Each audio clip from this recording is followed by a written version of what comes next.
Welcome to Orlando. Thank you. First time in the Performance Center. I told my photographer, Chloe, I was like, I've been seeing this on a lot of shows, but it's really cool to be here. And as a lifelong WWE fan, getting to see where, you really cut your teeth here, build that foundation. What were your first thoughts when you first walked into the building?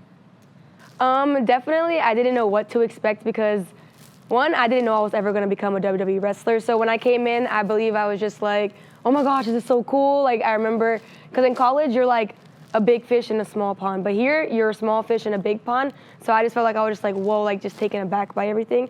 But, it was sick. That's what's up. When you first got here, who is that one person or maybe a couple people that made you believe in yourself when it came to this space? Because we know what you did in the gymnastics arena, but now coming to wrestling, that's a whole different area. Who were the people that really got you to believe into yourself? Yeah, so I would go first with like coaches and stuff. So I don't know if you know Coach Norman Smiley. He is like the man. He was my first ever wrestling coach here at the Performance Center, or actually ever. But he always told me from like, I remember I was only like a few weeks in, and he told me, he was like, you have something, keep your foot on the gas.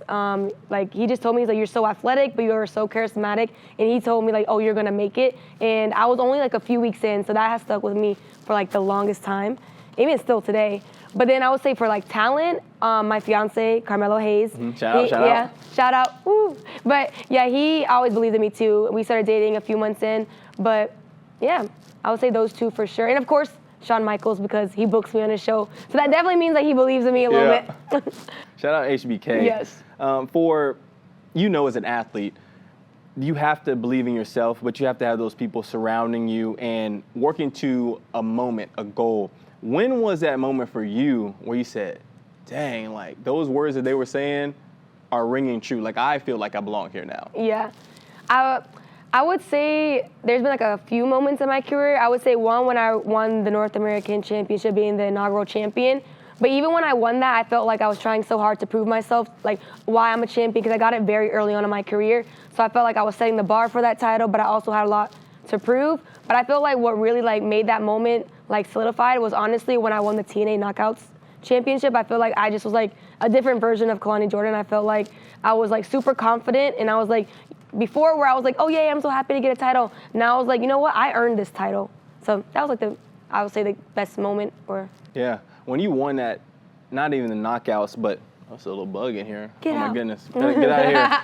When you won the North American Championship, you're at the top of that. Are you nervous at that point? Like that's kind of up there. Trying to rip down that championship. Yeah, absolutely. I mean, because it's the first ever. One, it was the first ever women's mid-card championship in all WWE. So there was a lot of pressure, a lot of eyes. And like I said, I was only, like a little over a year into my career, homegrown talent. So there was definitely a lot of pressure, and I was very, very, very nervous. Yeah. I mean, you could probably, watching back, I'm like, wow, I was just so nervous. Yeah. What do you think is the biggest misconception about being a WWE superstar? Oh.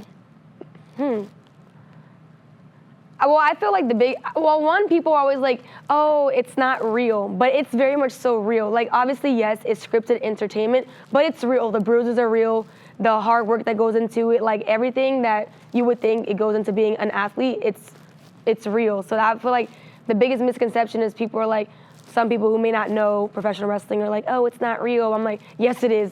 My body and the way that I feel tells me that it's real. Yeah. So that's like I would say the biggest misconception. I hear everybody has bruises when they start running the ropes at the beginning. Oh, the ropes? Like you think, oh my gosh, they're so bouncy, but they're actually like, well, yes, they're bouncy when you use them correctly, but they hurt. Yeah. Like literally, I remember at my tryout in SummerSlam, we were learning to run the ropes. I had the biggest bruise on my back, and it hurt so bad, like to sleep.